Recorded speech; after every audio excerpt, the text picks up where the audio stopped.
Bonjour, aujourd'hui on s'attaque à un gros morceau, la fiscalité israélienne. Est-ce que c'est vraiment le parcours du combattant qu'on imagine? On va décortiquer tout ça ensemble à partir d'une analyse faite pour le public francophone pour y voir un peu plus clair.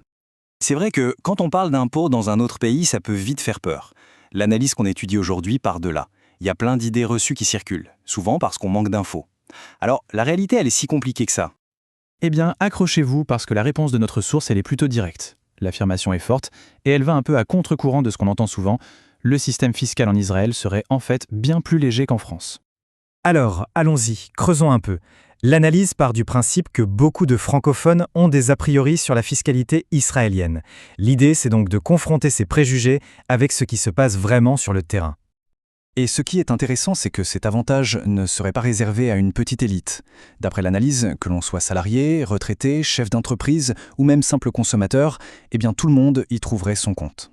Pour que ce soit bien concret, prenons un exemple que tout le monde connaît. La taxe sur la valeur ajoutée, la fameuse TVA. C'est l'impôt qu'on paie tous les jours, sur presque tout. Bon, là, le match est assez simple. En France, le taux normal, c'est 20%. En Israël, il va passer à 18% en janvier 2025. 2 points de différence. Ça peut sembler peu, mais sur le coût de la vie et pour les entreprises, ça a un impact direct. Voilà, il faut retenir ce chiffre, 18%. C'est le taux du MAAM, comme on appelle la TVA là-bas. C'est un repère important. Alors, pourquoi un taux plus bas? Eh bien, d'après l'analyse, la stratégie est assez claire. C'est pour booster la consommation. Si le pouvoir d'achat est un peu plus élevé, les gens dépensent plus, et ça, c'est bon pour les commerces locaux. Mais ce n'est pas tout. En plus de cette TVA plus basse, l'analyse précise que l'État israélien subventionne pas mal de produits de première nécessité. On parle du lait, du pain, en gros des articles de base qui sont maintenus à des prix bas pour alléger le budget des familles. Ok, on a parlé du consommateur. Maintenant, mettons-nous dans la peau d'un entrepreneur. Pour quiconque veut créer son business en Israël, il y a une question qui arrive tout de suite. Quel statut juridique on choisit? Et là-dessus, l'analyse insiste vraiment. C'est l'une des décisions les plus importantes à prendre. C'est un choix qui va avoir des conséquences sur tout, les impôts à payer, la responsabilité légale et même la façon dont l'activité va fonctionner au quotidien. Le système israélien, tel qu'il est décrit dans notre source, offre en gros 3 grandes pistes pour celles et ceux qui veulent créer leur entreprise. Voyons voir ce que c'est. Alors, on a 3 options principales. D'abord, on peut être entrepreneur individuel, c'est le OSEC. Ensuite, on peut créer une société, la Evra Baham. Et enfin, il y a l'association, la Mouta. Chaque structure répond vraiment à des projets différents.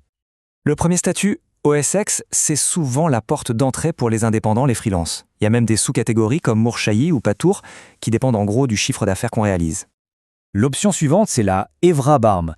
Là, on change un peu de catégorie. C'est l'équivalent de notre SARL en France. C'est une structure plus formelle où le patrimoine de l'entreprise est bien séparé du patrimoine personnel des dirigeants. Et enfin, il y a la Mouta. Ce statut, c'est la solution pour toutes les organisations qui n'ont pas pour but de faire des profits.